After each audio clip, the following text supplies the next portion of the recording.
محترم ناظرین، آج ہم آپ کے سامنے ایک شاہکار کتاب خواتین میں اسلامی تحریک کا تعارف پیش کریں گے، جس کے مصنف انجینئر سید سعادت اللہ حسینی ہیں۔ خواتین میں اسلامی تحریک اپنے موضوع پر متفرق مگر بہت ہی فکر انگیز اور قیمتی مضامین کا مجموعہ ہے۔ اس کتاب میں خواتین کے مطلوبہ رول اور ان کے مقام و مرتبے سے متعلق رائج مختلف سماجی و فقہی روایات اور جدید و قدیم زمانے کے انحرافات کے برخلاف قرآن و سنت کی روشنی میں صحیح اسلامی موقف کو پیش کرنے کی کوشش کی گئی ہے۔ چنانچہ مصنف بہت ہی جرأت مندی اور مضبوطی کے ساتھ اپنے موقف کو پیش کرتے ہیں۔ وہ نہ تو روایات سے خوف کھاتے ہیں اور نہ انحرافات سے مرعوب ہوتے ہیں۔ یہ کتاب ایک مشن کا حصہ ہے، خواتین کو سماج میں ان کا حقیقی مقام دلانے کا مشن، وہ مقام جو اللہ رب العزت نے خواتین کے لیے اول روز سے طے کر دیا تھا، اور جس مقام پر عہد نبوی کی مسلم خواتین پوری اسلامی شان کے ساتھ فائز نظر آتی ہیں، جہاں خواتین کے لیے سب کچھ ہے، حقوق بھی ہیں اور تحفظ بھی، احترام بھی ہے اور آزادی بھی، مجبوریوں کا لحاظ بھی ہے اور بھرپور مواقع بھی۔ اس کتاب میں خاندان، خواتین اور اسلام کی نظریاتی و اخلاقی قوت، اسلامی نسائی تحریک، خواتین کا امپاورمنٹ، خواتین اور سماجی فعالیت، عالمی اسلامی تحریکات اور خواتین، ہندوستان میں خواتین کی سماجی فعالیت، ہندوستان میں خواتین کے ایشوز، سرمایہ دارانہ استعمار اور خواتین کا استحصال، ہندوتوا اور خواتین، مغربی تہذیبی الغار کے کچھ اوجھل گوشے، متبادل طرز زندگی، میڈیا اور تہذیبی الغار، عورت کی امامت اور شریعت کا مزاج، صنفی عدل، قوانین ازدواج اور اسلام، امت کی مائیں اور اعلیٰ تعلیم، خواب دیکھیے اور دکھائیے اور طالبات کی تحریک کے عنوانات قائم کر کے گفتگو کی گئی ہے۔ مغرب کے خاندان کا انتشار اور اس کی عدم استحکامی کو مصنف نے واضح دلائل کے ساتھ ثابت کیا ہے۔ مصنف نے بتایا ہے کہ مغرب کا انسان خاندانی ادارے کے انتشار سے تنگ آ چکا ہے اور چاہتا ہے کہ مضبوط خاندان کی بنیادیں دوبارہ بحال ہوں، لیکن جو اخلاقی تصورات اور سماجی روایات وہاں عام ہو چکی ہیں، ان کے پیش نظر اس کا امکان باقی نہ رہا۔ اب خاندانی انتشار کا معاملہ صرف مغربی معاشروں تک محدود نہیں ہے۔ جاپان میں گزشتہ دہے میں طلاق کی شرح میں 66% اضافہ ہوا ہے۔ چین میں بھی خاندانی نظام تیزی سے زوال کا شکار ہے۔ چلی میں 70% اور میکسیکو میں 68% بچے بغیر شادی کے پیدا ہوئے ہیں۔ ہندوستان کے شہری علاقوں میں بھی لیو ان ریلیشن وغیرہ تیزی سے بڑھ رہے ہیں اور طلاق کی شرح میں ہر سال تیزی سے اضافہ ہوتا جا رہا ہے۔ دوسری طرف اسلام کے مثالی خاندان، اسلام میں خواتین کو دیا گیا مقام و مرتبہ اور اس کی اخلاقی قوت کے پیش نظر مسلمانوں کی شرح میں تیزی سے اضافہ ہو رہا ہے۔ برطانیہ میں اندازہ یہ ہے کہ تقریباً 50,000% سفید فام برطانوی ہر سال اسلام کی آغوش میں آتے ہیں، جن میں 70% خواتین ہوتی ہیں۔ چند سال پہلے کیمبرج یونیورسٹی کے سینٹر فار اسلامی اسٹڈیز نے ایک دلچسپ اسٹڈی کی تھی، جس میں یہ جاننے کی کوشش کی تھی کہ لوگ تیزی سے اسلام کیوں قبول کر رہے ہیں۔ اس اسٹڈی کی رپورٹ کے مطابق تعلیم یافتہ طبقے میں اسلام قبول کرنے کے جو اسباب گنائے گئے، ان میں بیشتر کا تعلق عورت اور خاندان سے متعلق اسلامی تعلیمات سے ہے۔ مثلاً کئی خواتین نے اسلام میں نکاح کے تصور اور بیوی کے مقام کو قبول اسلام کا ایک اہم سبب گردانا۔ شوہر اور بیوی کے درمیان فرائض و اختیارات کی تقسیم نے کئی خواتین کو اپیل کیا۔ بعض خواتین حجاب کے تصور سے انسپائر ہوئیں اور ان کا کہنا تھا کہ حجاب ہی اصل فیمنسٹ علامت ہے، اس لیے اس سے نسوانی شخصیت کا باعزت اظہار ہوتا ہے، اور سماج جس طرح عورت کو جنس کی علامت بنا دیتا ہے، اس کا کھلا انکار ہوتا ہے۔ زوجین کے حقوق کا تصور، شوہر کی عائلی ذمہ داریوں کی تفصیلات وغیرہ نے بھی کئی خواتین کو انسپائر کیا۔ مغربی سماج نے عورت کے جتنے بھی حقوق کی بات کی، سب کو نافذ اور اپلائی کیا اور مسلمان عورت کی عملی صورتحال پر تبصرہ کرتے رہے، لیکن ہم اسلام کے آئیڈیلز کو پیش کرتے رہے اور عملی دنیا سے بہت دور رہے۔ عورت کو مغربی کلچر کی گود میں جانے سے بچانے کے لیے صرف اتنا کافی نہیں ہے کہ ہم یہ ثابت کریں کہ اسلام نے 1400 سال پہلے عورت کو فلاں فلاں حقوق دیے تھے اور حدیث کی کتابوں اور قرآنی تعلیمات میں یہ حقوق بیان کیے گئے ہیں۔ سوال یہ ہے کہ کیا یہ حقوق ہندوستان کی اسلامی سوسائٹی میں عملاً عورت کو حاصل ہیں؟ عام گھرانوں کو چھوڑیے، پڑھے لکھے دیندار گھرانوں میں کتنے گھرانے ایسے ہیں جہاں عورت کو مالی حقوق حاصل ہیں، یا ام المومنین حضرت خدیجۃ الکبریٰ رضی اللہ تعالی عنہا کی طرح اپنا مال تجارت میں لگا سکتی ہے اور آزادانہ تجارتی فیصلے لے سکتی ہے۔ کتنے گھرانے ہیں جہاں عورت کو وراثت میں حصہ ملتا ہے، اور کتنے گھرانے ہیں جہاں لڑکی کو اپنی مرضی سے شوہر کا انتخاب کرنے کی اجازت حاصل ہے، یا کتنے گھرانے ہیں جہاں شادی سے قبل اس کی رائے معلوم کی جاتی ہے۔ ضرورت اس بات کی ہے کہ ان سارے حقوق کو اپلائی کیا جائے۔ یہ کہنے سے کام نہیں چلے گا کہ اسلام نے عورت کو فلاں فلاں حقوق دیے ہیں، بلکہ ان حقوق کو امپلیمنٹ کرنا ضروری ہے، تبھی ہم مسلمان عورتوں کو مغرب کی گود میں جانے سے بچا سکتے ہیں۔ عورت کو اس کے حقوق دلانے کے لیے ضرورت اس بات کی ہے کہ اسلام پسند خواتین ایک عملی اسلامی نسائی تحریک چلانے کی کوشش کریں، ایک ایسی تحریک جس کے ذریعے عورتوں کو ان کے جائز حقوق مل سکیں اور ان حقوق کے حصول کے لیے انہیں کھڑا کیا جا سکے۔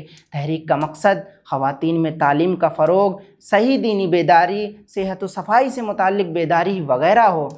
جہاں تک خواتین اور سماجی فعالیت کی بات ہے تو مصنف نے اس چیز کی طرف توجہ دلائی ہے کہ سماج میں عورتوں کا فعال اور ایکٹیو ہونا نہایت ضروری ہے۔ ان کے ایکٹیو نہ ہونے سے یہ تاثر جاتا ہے کہ پردہ اور حجاب سے متعلق تعلیمات عورت کی شخصیت کو ختم کر کے رکھ دیتی ہیں اور اس کے لیے کسی مثبت تعمیری رول کو ناممکن بنا دیتی ہیں۔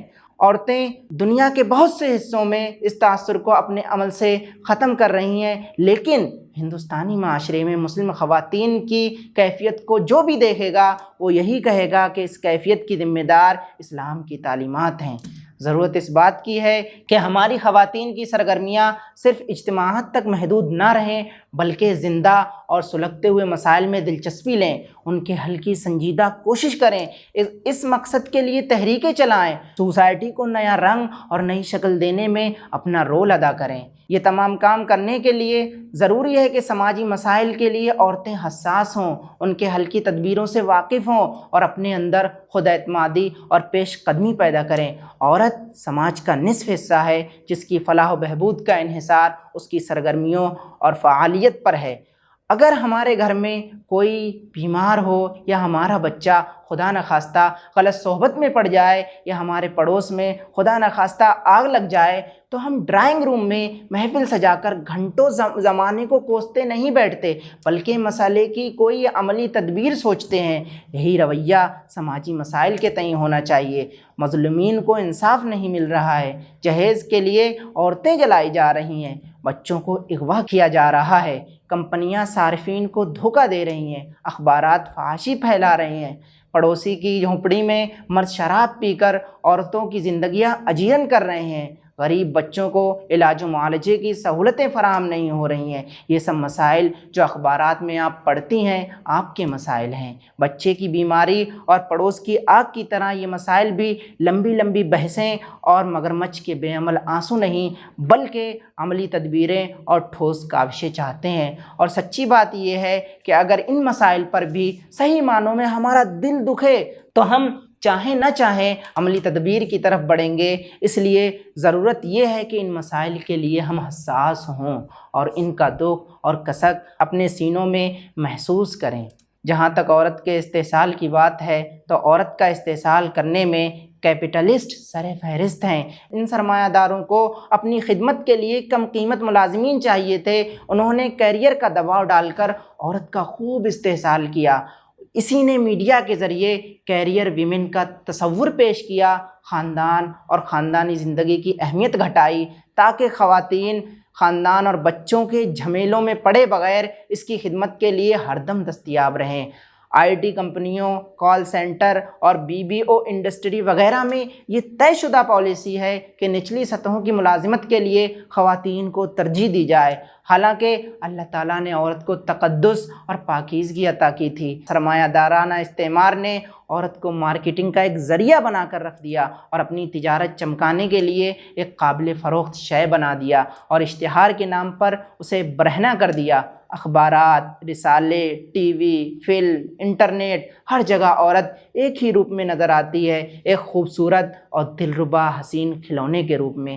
جس طرح کھلونا دل بہلانے کی چیز ہے، اسی طرح عورت کا جسم بھی دل بہلانے کی ایک شے ہے۔ اسی طرح فیشن اور کاسمیٹکس کے نام پر عورت کا خوب ایکسپلائٹیشن کیا گیا۔ ان سرمایہ داروں کو ہر سال فیشن اور کاسمیٹکس سے $19 بلین کا منافع ملتا ہے۔ اس بھاری منافع کے بعد اب کہاں سے یہ سرمایہ دار لوگ کسی عورت کو حجاب کرنے دیتے ہیں؟ جو بھی عورت حجاب کا اہتمام کرتی ہے اسے دقیانوس اور پرانے خیالوں کا ٹیگ دے کر اس قدر ٹارچر کیا جاتا ہے کہ اس کو پردے کی اسلامی تعلیمات سے نفرت ہونے لگتی ہے۔ اسلام اعتدال کا علمبردار ہے۔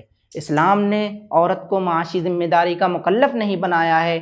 اگر کوئی عورت معاشی مصروفیت اختیار کرنا چاہے تو اس کو کچھ کنڈیشنز کے ساتھ اس کی اجازت دی ہے۔ نمبر 1، وہ غیر محرموں کے سامنے بے حجاب نہیں جا سکتی۔ نمبر 2، لب و لہجہ اور گفتگو میں وقار اختیار کرنا چاہیے اور بے تکلف گفتگو سے پرہیز کرنا چاہیے جس سے اخلاقی بہرہ روی کی راہیں ہموار ہوں۔ نمبر 3، کسی غیر محرم کے ساتھ تنہائی میں نہیں رہنا چاہیے۔ نمبر 4، مردوں سے اختلاط نہیں ہونا چاہیے اور ہمیشہ مردوں سے فاصلہ رکھنا چاہیے۔ نمبر 5، خوشبو کا استعمال نہیں ہونا چاہیے۔ نمبر 6، کام کی نوعیت اور کام کا ماحول ایسا نہیں ہونا چاہیے جس میں اس کی نسوانی کمزوریوں، ضرورتوں اور شرعی تقاضوں کا لحاظ نہ ہو۔ ان کنڈیشنز کے ساتھ وہ معاشی مصروفیت اختیار کر سکتی ہے۔ اخیر میں مصنف نے والدین کی کردار کی طرف توجہ دلائی ہے کہ ایک ماں کا رول یہ ہونا چاہیے کہ وہ اپنے بچوں کو یہ خواب دکھائے کہ بیٹا اس دنیا کو بدلنا ہے۔ یہ دنیا خدا کے احکام کی نافرمانی کر کے ظلم، ناانصافی اور فتنہ و فساد کا گڑھ بن چکی ہے۔ تمہیں خوب پڑھنا ہے، انجینئر، ڈاکٹر اور پروفیسر بھی بننا ہے، لیکن اس دنیا کے ڈھب پر چلنے کے لیے نہیں بلکہ اس کو تبدیل کرنے کے لیے پڑھنا ہے۔ اپنے اندر کردار کی بلندی اور اعلیٰ صلاحیتیں پیدا کرنی ہیں، میڈیا کے اس سحر کو توڑنا ہے اور اپنے اندر اعلیٰ ترین صفات پیدا کرنی ہے۔ اس طرح کے خواب وہی مائیں دکھا سکتی ہیں جو اسلامی مزاج سے ہم آہنگی رکھتی ہوں۔ اپنے بچوں کو ابراہیم علیہ السلام، موسیٰ علیہ السلام، صدیق، فاروق، مودودی اور سید قطب شہید علیہ الرحمہ کے بارے میں وہی مائیں بتا سکتی ہیں جو ان سے واقفیت رکھتی ہوں۔ اسی لیے ایسی ماؤں کو چاہیے قرآن کو سمجھ کر پڑھیں۔ قرآن زندگی کا جو آئیڈیل پیش کرتا ہے اس کو جانیں، سیرت رسول کا مطالعہ کریں اور اس کو اپنی زندگی میں اپلائی کریں، کیونکہ تربیت کرنے کے لیے تربیت یافتہ ہونا نہایت ضروری ہے۔